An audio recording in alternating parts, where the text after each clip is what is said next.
Welcome, everybody. My name is Simon Head. I'm the director and creator of Subversives, the History of Lowest of the Low. Thank you for joining me once again for another installment of our long-form interviews that came from years of work. Years, like 3 years. 3 years of work. This episode is with our friend Jim Bryson. Jim Bryson is a solo singer, songwriter.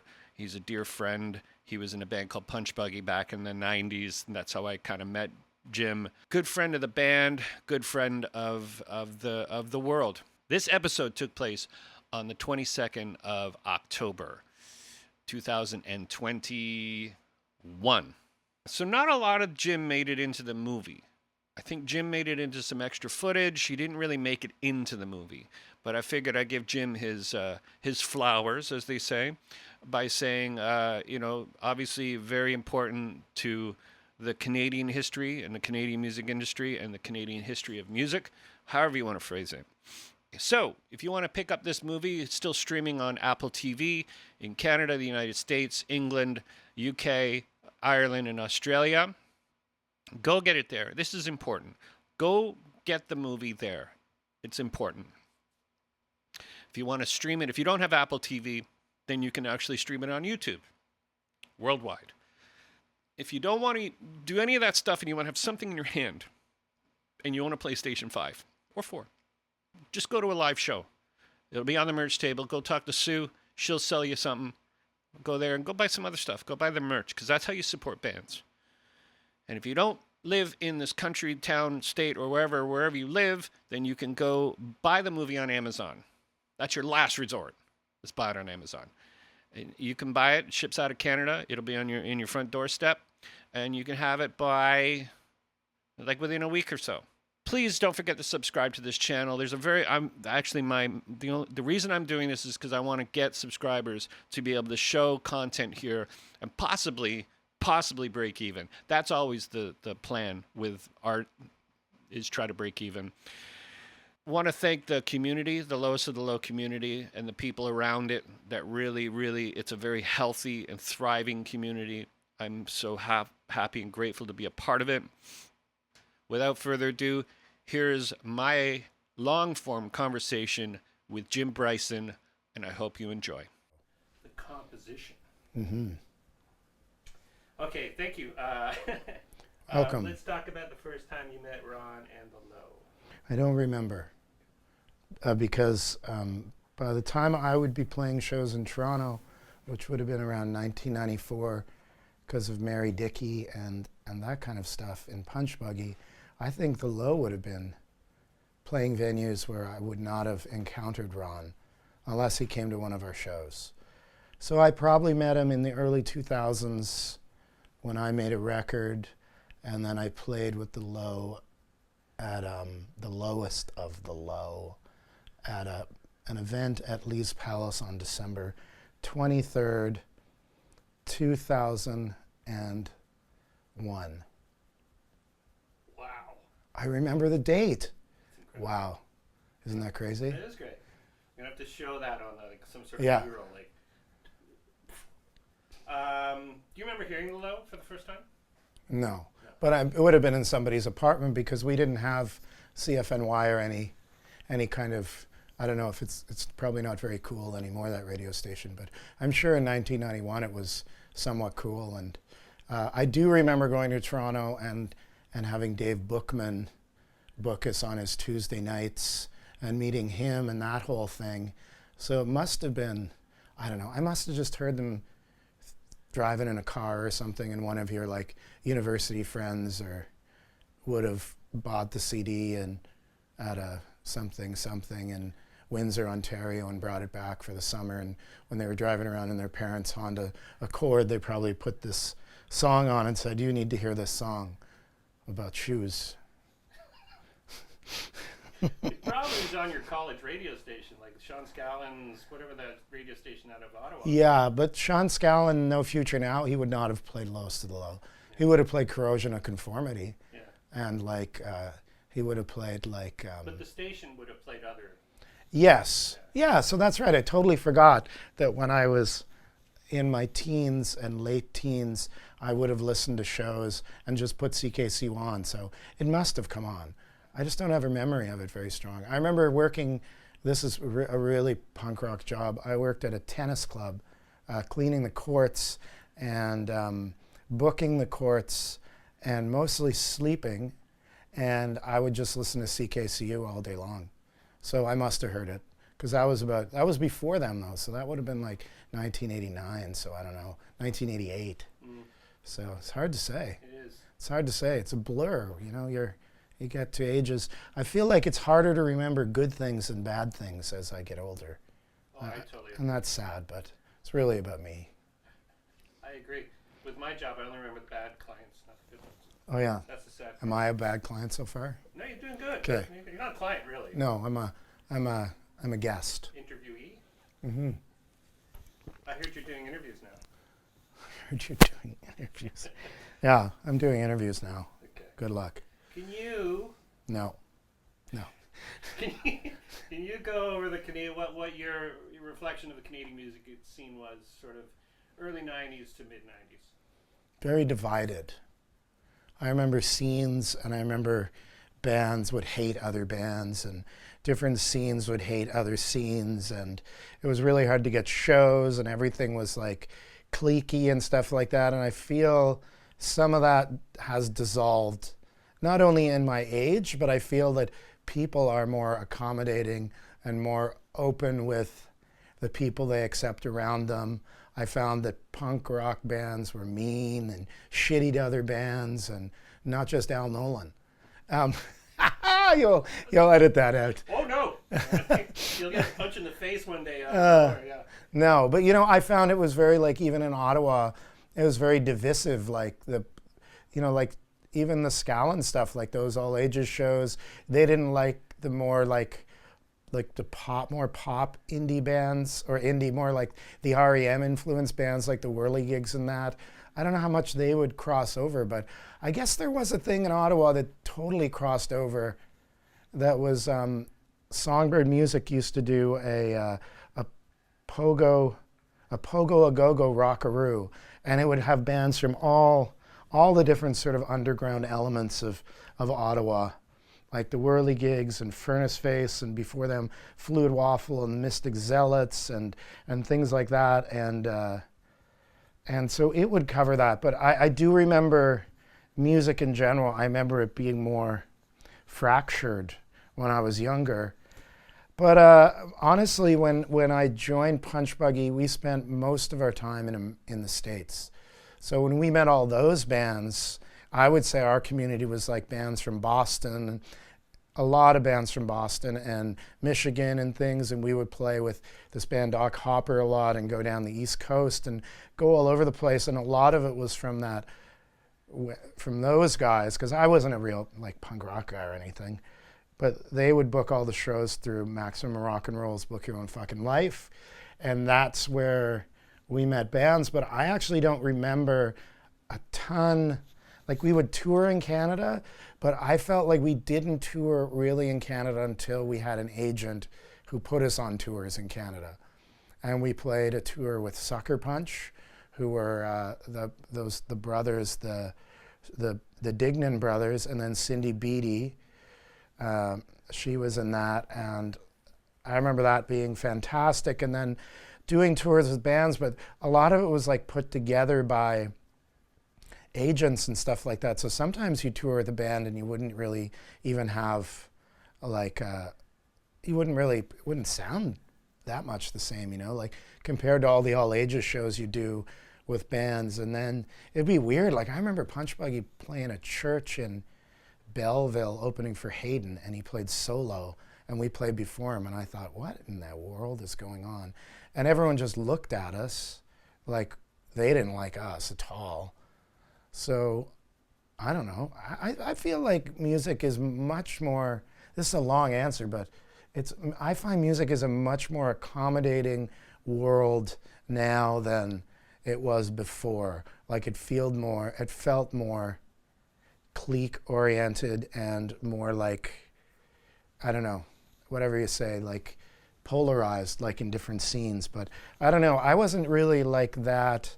I wasn't a real mover and a shaker in anything. Like I didn't really have the personality that would get bands shows and stuff like that. Like in Punch Buggy, Adam did all that stuff because he had a really gregarious personality for that stuff, and I was more like just playing songs and getting in the van. Like I didn't really have those skills. And then when I'd say I wanted to be a part of it, he'd say, well, go put up posters. And I was like, I'm not doing that. Fuck that shit. I'll just stick to doing nothing. I'll just get in the van and reap the rewards of this later when I quit. And I will quit, I tell you. And it happened. Yes, that's right. Can you kind of describe what it felt like in the early '90s to the year after Nirvana and Nevermind came out? Like, was it like a light switch? Well, that was the early 90s. Yeah. It was like 92, wasn't it? Yeah, 91, I think. Nevermind. 90, yeah, so that is the early 90s. Well, I wasn't touring a lot yet then. So I would say that I mean, I could see the world change overnight because the girls who were into like Guns N' Roses all of a sudden were into Pearl Jam and stuff like that, and people changed how they looked and stuff like that. And I just wasn't super active in playing a lot of shows then. I played a lot around Ottawa, but I would rarely get out of Ottawa to play. Sean Scallon did get some shows for this band I was in with that was called Go Figure, and he did get us some nice opening slots and things like that. Like we opened for we actually opened for the Smashing Pumpkins for about 20 people on a Tuesday in Ottawa so that's a good sign because that was 1990, so that was the Smashing Pumpkins on a Gish tour and nobody cared, playing a 500 plus person venue with about 20 people there. And as we know, that changed for them. So that was like small windows. I didn't pay a ton of attention to that because some of the bands I was more into, like Buffalo Tom and Lemonheads and stuff, they were just sort of bubbling under the surface anyway, and people were going to their shows. So I would go to their shows in Montreal mostly. I never went to Toronto to see shows. It was way too far. We would always just go to Montreal because it was like less than 2 hours down the road. So we got a lot of our bands and interests and stuff like that. So where the lowest of the low was starting out, I would have been listening to like the Nils and the Doughboys and the Asexuals and stuff like that, like post John Kastner Asexuals and like Boston music. I got a lot of my world is influenced by music of the eastern part of the world. So I guess the early days shows in Toronto doesn't really apply really at this point? Well, I mean, when Punch Buggy go to Toronto, I remember we played Sneaky D's upstairs, that room in Sneaky D's, and one of the first shows we played was with Trigger Happy, but we later toured with Trigger Happy and Al didn't like us at all. I don't know, I think him and Adam had dated the same girl or something. They had some kind of friction back then that Al wrote our name on the wall of the Crocs and Rolls Bandhouse about all the bands that sucked in Canada. He's making a long list each time he was there, and he's adding our name to it while we were on tour with him. But going to Toronto would be like, I remember the people that were really supportive, like Paul Canton may have been in Ottawa and moving to Toronto. Mary Dickey from I Weekly then, she was like a big supporter. So I remember going to Toronto in the mid-early 90s and having people that were champions of us. I think that's what I remember more than seeing shows. But I do remember playing a show in Hamilton and asking if we could switch the order so I could go back to Toronto with the opening band and see Sunvolt on their first tour. I saw that tour at the TT the Bears in Boston. And I was working for Voivod. So wow. Middle East Club, came around the corner and saw Sunvolt, bought a shirt and left, saw Sunvolt, and then mixed Voivod. Upstairs or downstairs? Downstairs. Yeah, I played that room. Was that the bigger room downstairs? I think it was. At the Middle East? Middle East Club, yeah. That was a night. I love Sunvolt, sorry. It's got nothing to do with this. But well, we walked in and they were playing Chickamauga from from the Lost Uncle Tupelo record as we walked in. And I was with my Fire Engine Red. That's whose van I went with. They're a Calgary band with Laurie Matheson, who are amazing. And we were playing somewhere on a bill, and there was somebody else, like Treble Charger or Pluto or something, were on the bill. And we were playing in Hamilton, whatever that club is that everyone played in Hamilton. And they said, we're going to see this band, and you should come with us. So we switched the order so I could leave. And then I just told those guys, I'll meet you somewhere for breakfast, and I'll figure out a place to stay. Yeah, Trace is a great album. Yeah. Great album. Okay, there's that answer. There it is. That's I'm good. doing great. Am I doing great? Doing really good. Yeah, thanks. No, you're doing it. I I'm don't- talking. I'm- You're doing great. Yeah, Doing great. I'm not doing interviews right now, but You could have fooled me. yeah, Because right now, I'm doing we're one. doing one. We're in That's it. right. We're in it. Sorry, I'm not doing interviews. So your reflection of flying the indie flag and sort of keeping it DIY, was it a part of necessity? Was there always sort of a need for you personally to sort of quote unquote make it, or were you adamantly into indie music, indie culture? Was that your direction? Neither. Yeah. No, I was like, I saw indie scenes that were far more indie or whatever, if you're using that word, far more independently spirited than we were. I mean, I think a lot of bands then, they would put out a record and then they would hope that it would get picked up by somebody to distribute it so that they could travel and play more shows. I honestly think like being in Punch Buggy, it got, like, I don't think it got better as there was more infrastructure around it. I don't think we got better. I mean, we made a second record that was fine, and it was distributed by a bigger label, and we had agents and stuff.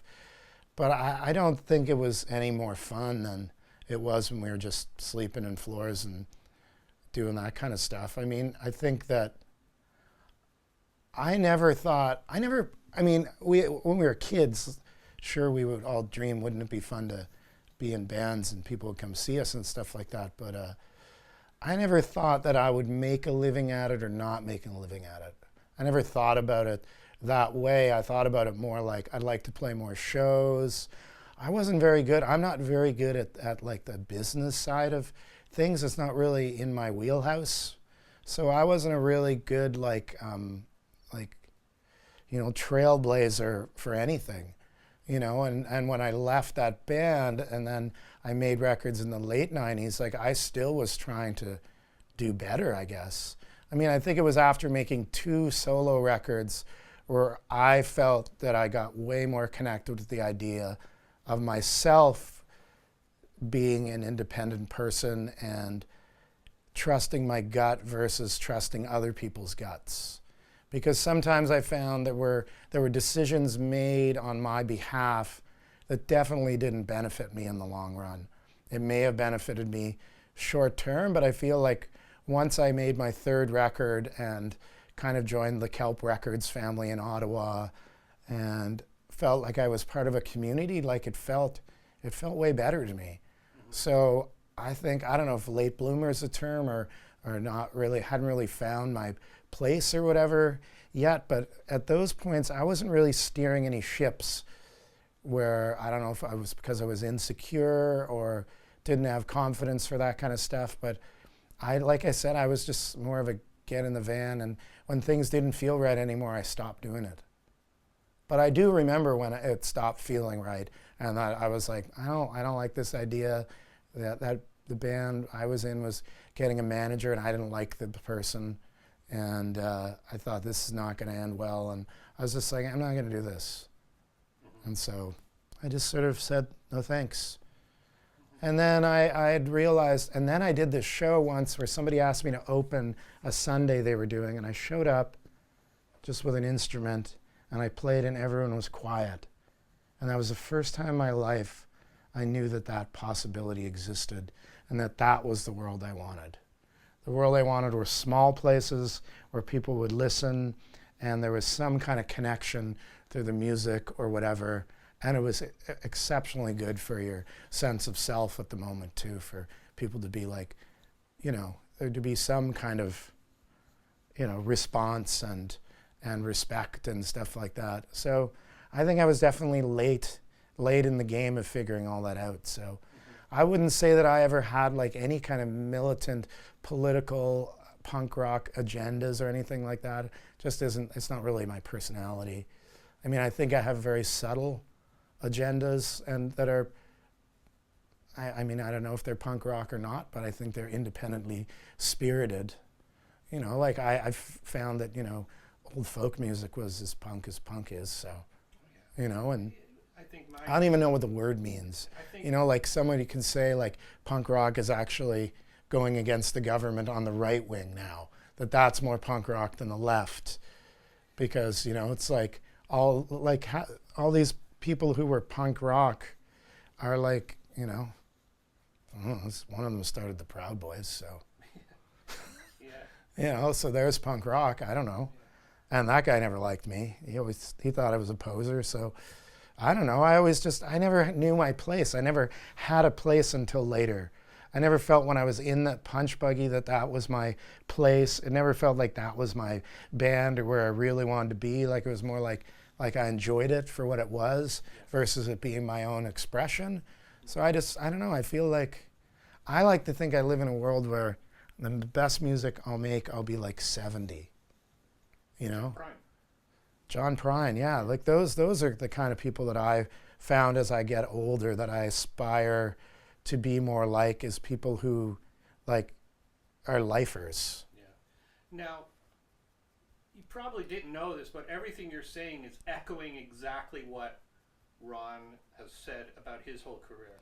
So. Oh, really? Absolutely. Like he's never been interested in major record deals. It's everything that happens sort of for a reason. They've actually turned down way more things as the low than they've accepted. Yeah. Oh no, don't get me wrong. If I would have been offered a record deal that had like a huge advance, I would have taken it. Exactly what Ron said. Because I would have bought a house with it or something, or I would have been or built a studio or something. I wasn't even into recording then. Like getting into recording was another like later life thing. It's like I was saying to somebody, the reason I started producing records is that I wanted to be a support for somebody in the way that I never got.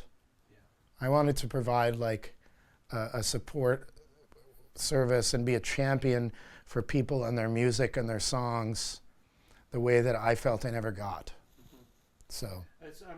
It is very interesting. It's funny because you don't know. I do. But everything you are saying and your ethics and all of how your music from the beginning to present is very in line, and it says something because people like you and Ron gravitate to each other.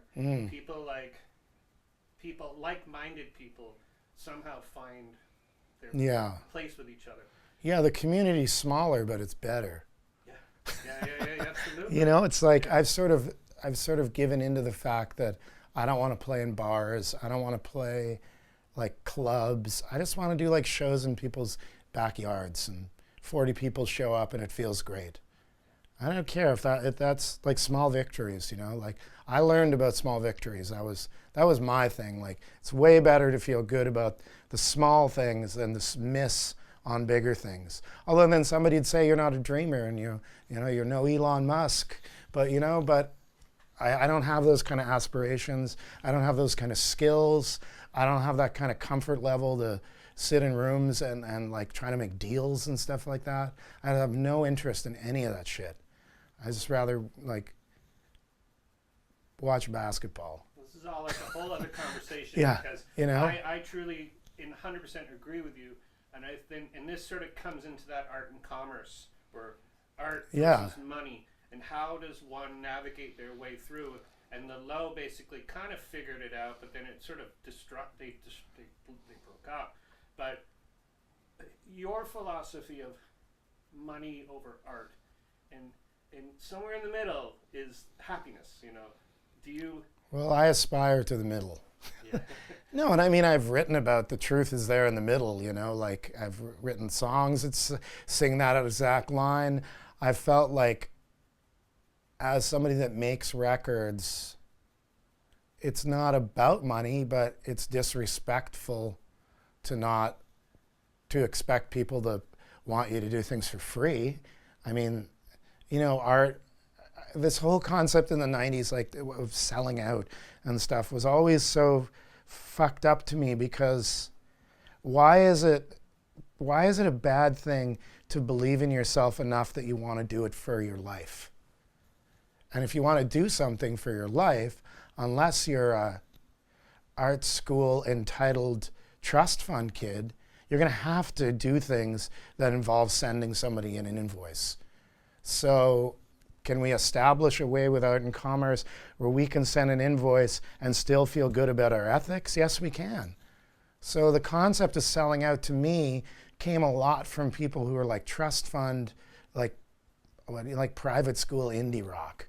You know, it's like, they're not my people anyway. So when people are mad, if nobody ever got mad at me, because I was never like a Discord Records Fugazi kid. I mean, I liked what they did, and I liked that their shows cost $6 and that they could make that work. And they were exceptionally successful at having this entire community, and which is amazing. But that was never a community that A, I would have been accepted in, and B, that I ever felt a part of, and C, I don't know, given that I was older when I started to make inroads and feel comfortable with myself in my own skin, I feel there's definitely a place where you can have massive amounts of accountability, responsibility, and self-respect and still hit send on an invoice.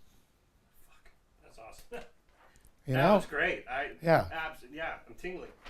Ah. I like it. Well, it just pisses me off, the concept of what a sellout you become or something. It's like, you know what? Like, I don't make any more money now than I did 20 years ago. Mm-hmm. So it's 20 years in 2003 that I haven't had a day job, and my taxes still suck. Like, I still don't make very much money. I still don't, like, when regular people talk to me about, hey, what do you do? But I turn down things. I know that Steve Albini said he never turns anything down. That's his ethics. And I'm like, that's great, but I don't want to do, like, I don't want to record that much. I don't want to be an engineer. I don't want to make records every week. I joked with my wife, like, I wish I could make like 3 records a year and make 5 times the amount on each record, so that we could, you know, our kids could get a Nintendo Switch if they wanted, or do whatever, or we could put a bathroom in the basement, which I currently can't afford to do. And so, and I'm not whining, believe me, because I feel super fortunate. But I mean, anyway, like I said, I don't think it's bad to be able to be self-respecting and want to make a living at something. Yeah. Awesome. Writers, do writers feel bad if they get a book deal? Do people call Michael Ondaatje a sellout? There's an interesting, I don't know, like, that's, to me, is the world I don't know, as well as documentary films. I've spent everything I've purchased of doing on my own, I've fully funded myself. I talked to Art Bergman, he goes, well, who's paying for it? I'm like, well, I am. And he goes, what? Like, it's like, even him. Like, if somebody's doing a documentary on me, but they need to get funding. I'm like, buy camera. Well, we also live in a different world in Canada, where we live, I feel like in art in Canada, it really is based on the granting system, right? I know that Al Nolan has no time for grants, and he's like, it's bullshit. Shouldn't have to do that to make creations. But, you know, if you're making films and you don't have any, and you have this like vision, why not live in a society that supports vision, and why not live in a society that supports art? If you want to, you move to the States and see what it's like to have no grants and do it all on your own, you know. But then you can go to France and you can go to Ireland and stuff, where it's at the other end of the spectrum, where you can be paid a living wage to create, not even based on your output. Like, the problem with and even that's a whole other documentary on the problem with the granting system. Like, Factor is like something, if you take 18 months off to make a record and do other things and have a baby and do all that stuff, it's like your rating goes down because you haven't been active. It's like, what part of creation says put something out every 18 months? So, I don't know. You can mute all this stuff, but No, but it just... It is, and I mean, for me personally, if you think about what the '90s were, early '90s with Canadian content rules, and we're still living in that time. We, first of all, there is a breaking point when it becomes not helpful, where all of a sudden Canadian content means radio needs to play a certain amount of things. Yeah. TV needs to play a certain amount of Canadian content. I get it because it does. Otherwise, we'd be just sucked up by the Americans. The '90s felt to me like bands making $30,000 videos for records that cost $3,000, and bands being like, "Is there a way that we could siphon some of this video money we just got into like making songs?" Because you could get video money, but you couldn't get any money for recording. So it'd be like bands would have all this huge budget to make a stupid video, when really they'd rather just have the money to make music. Anyway. Yeah, I mean, I was with you because I got a demo grant with my band, and it was supposed to be for like 3 songs. We recorded 11. Yeah. We actually spent we did with the Blurton. So we found out a way to make sure that we put an album out with this demo grant. I don't know if you're supposed to. I think there's a statute of limitation on that too. I talked to Ian Blurton in the early '90s about coming and making some songs, and he said, a ticket on the bus and some weed, and I'll do it, and feed me, and give me beer. So I don't need any money. I thought, that's crazy. And then a few years later, he's making all these records that everybody loves. But this is when he was like, just Change of Heart running its, and Blurtonia was just starting up. So it was still like song Ian. Then he did all those records, and all those important records, and I kick myself that I didn't buy him a bus ticket and record some songs in like 1991 with him, but whatever. What are you gonna do? It just seemed like a different world. It seemed like, remember Music West and all that stuff, and everyone would go to all these things, and it'd be this like, North by Northeast was a new thing then, and it was all like, there still was this feeling like you could play a showcase and it could change your life. But I don't know. I think maybe we met an agent doing something like that, but who knows? Anyway, let's stay on topic here. Absolutely. So I guess you wouldn't remember when Shakespeare in My Butt came out. That's not really... Oh, I know that song. Yeah, the one song about the shoes? Yeah. There's more songs on there. I know, but I never owned that record. So. Neither did I. Yeah. Me neither. If that was 1991, I'd be like... In 1991, that was like the Lemonheads' Lovey came out that year. I remember Buffalo Tom, the second Buffalo Tom record. Seems I'd be a little bit on point with Lowest and Low with the big Buffalo Tom and Lemonhead. Seemed like it all kind of would go together in the same college dorm. I know, but I hadn't heard the Lowest and Low yet. Yeah. I knew. That's probably because of their distribution, which was probably zero. Everything they sold was over merch table. They sold 6,000 copies of Shakespeare in My Butt in 1 week over the merch table. But that was a time, an interesting thing about that just sparked a memory, is that if you were distributed by one of the bigger labels, you couldn't sell your records at merch tables. They didn't want you to, because they wanted people to go to the record stores. And if you did get records from them, they'd charge you full pop on them. So they would make their money based on what they would have made from a record store to give it to the band, as opposed to giving them like wholesale costs on it and try to sell more units and do all that kind of stuff. So I remember... one record sale in like a small record shop was like selling 5 at Sam's. I remember them being weighted. Really? So if you sold 1 album, it was like selling 5.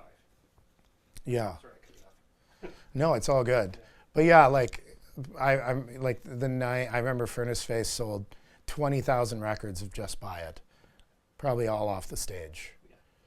But they were on cargo, so they would have had their records. Like Punch Buggy sold 10,000 copies of the first record, which to me now seems like, if I could sell, could you imagine how many streams that is? But a billion. You know. Is that a number?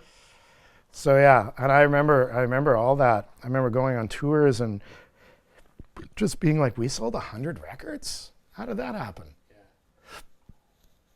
This is good coffee. Yeah. Can you reflect on Strawn's songwriting? Is there like any? Well, this the thing about Ron is that despite the fact I didn't listen to a lot of Lowest of the Low when I was younger, when I then got acquainted with him and his solo band, he would have me come and open, and then getting to see the Lowest of the Low. I don't know, would they have been reunited by 2001, or was that still the original band? So we reunited for a little while, and then John Arnett left around. The original bass player Yeah, left. and then my friend Dylan, who was in Shortfall, Yeah. Dylan Parker, he joined.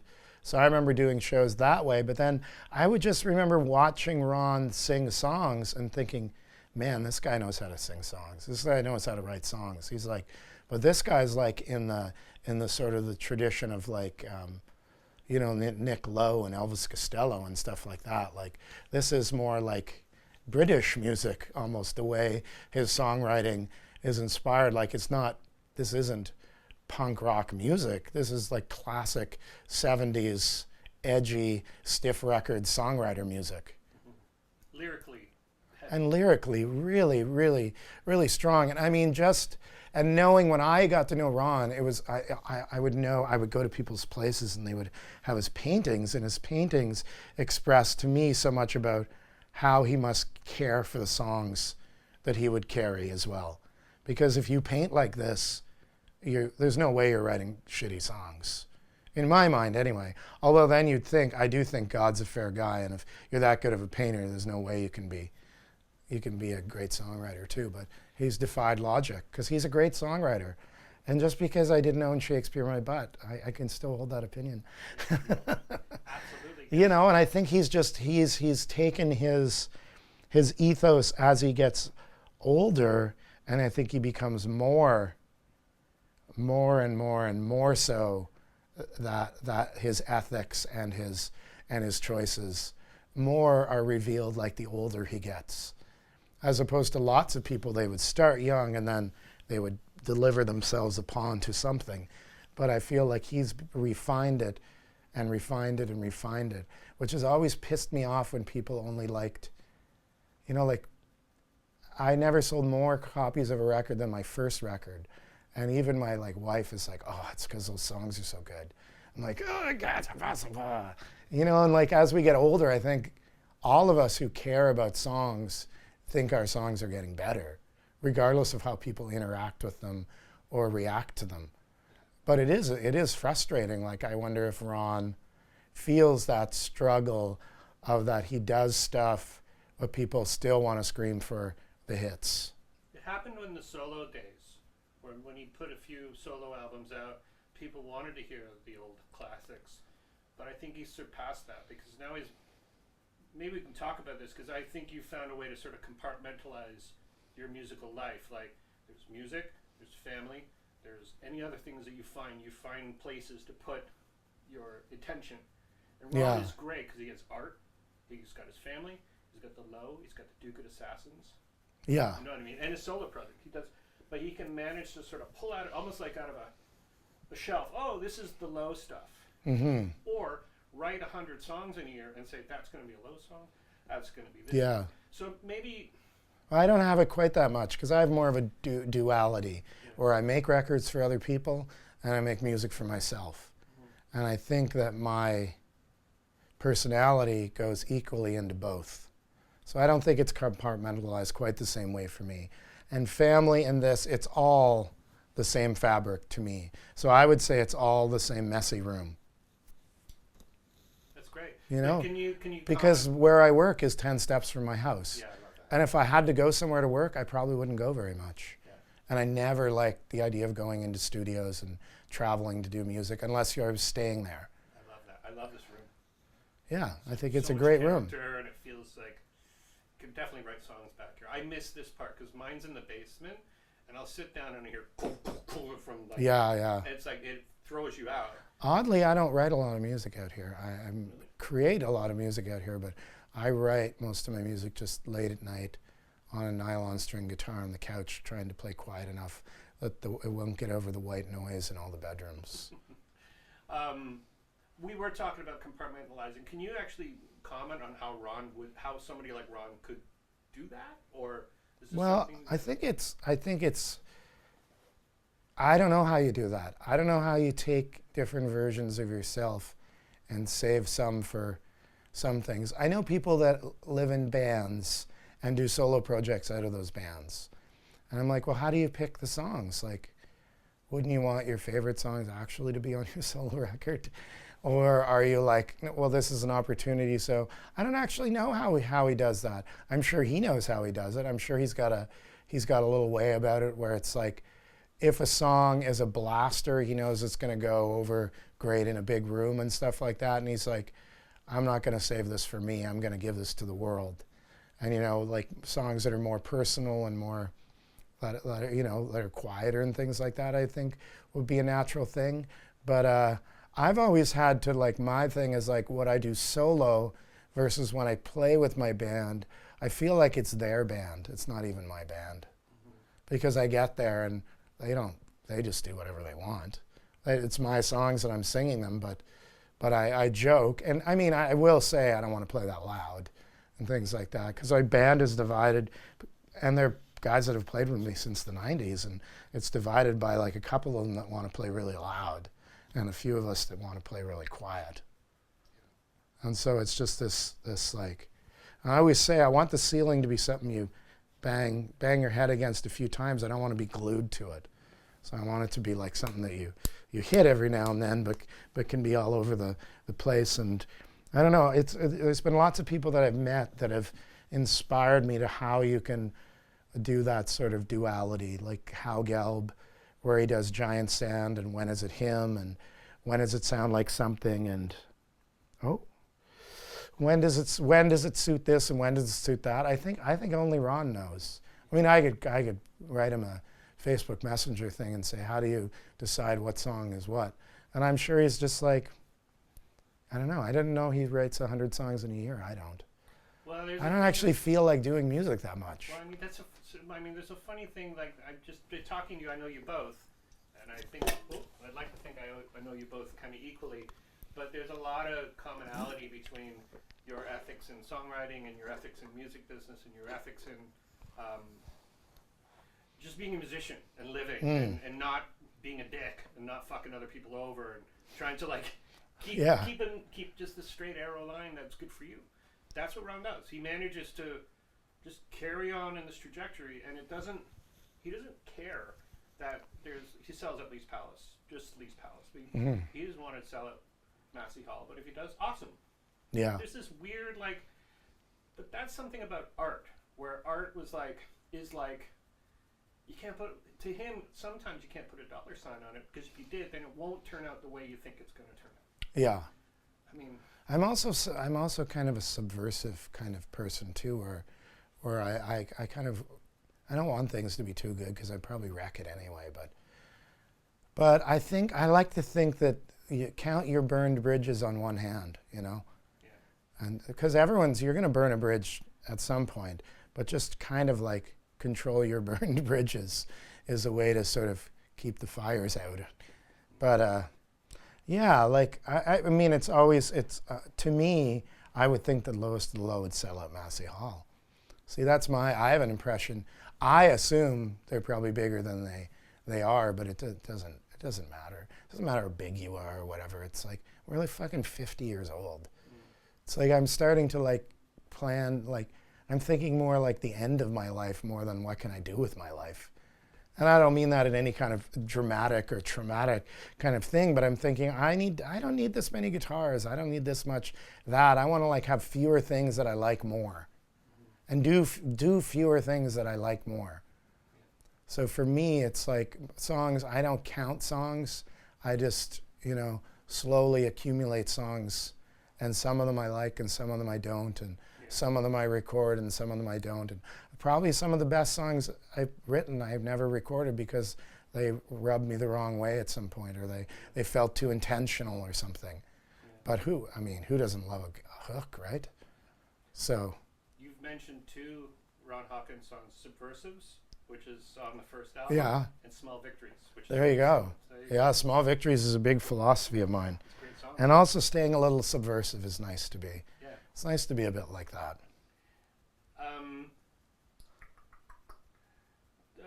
We've talked about Fear of Selling Out. Yeah.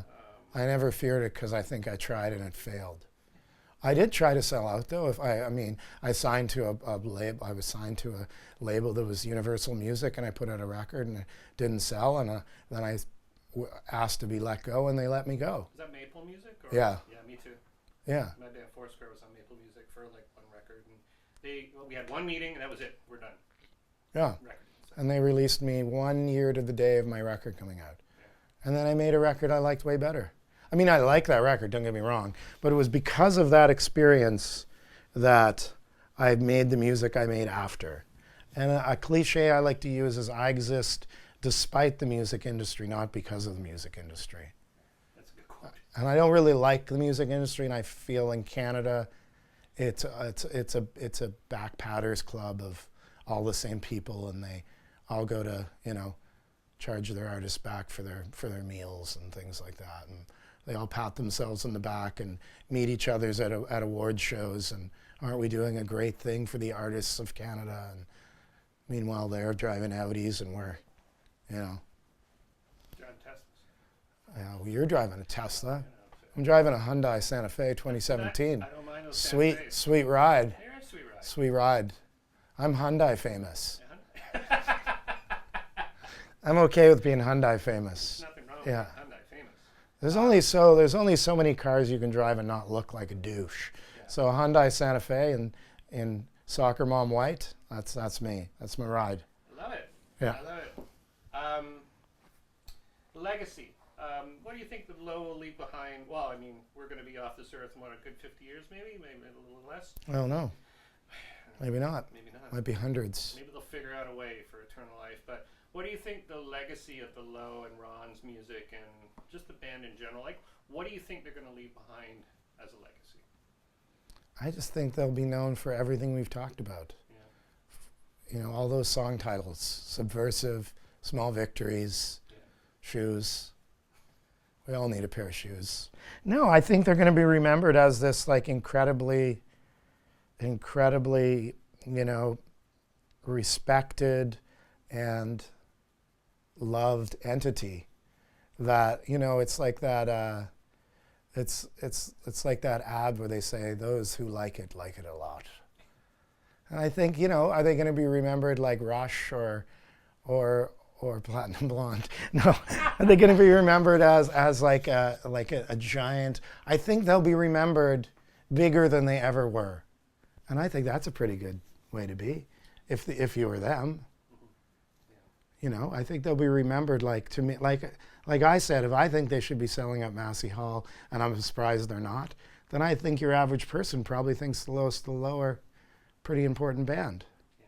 So I think they're, I don't know, legacy. I don't know. Just talking legacy. What you leave behind? I don't know. Well, they'll leave some paintings behind under the name Ron Hawkins. Not that Ron Hawkins. And yeah. Wow, Rompin' Ronnie Hawkins paints? No, he doesn't. That's his son. RJ. Yeah. Junior. That's right. Ron Jr. Hawkins. Yeah, I think their legacy is that they will respected and everything that people will talk about in this thing that you're making will be their legacy and how they're remembered. Sweet. Good. There you go. I love it. I'm hitting stop.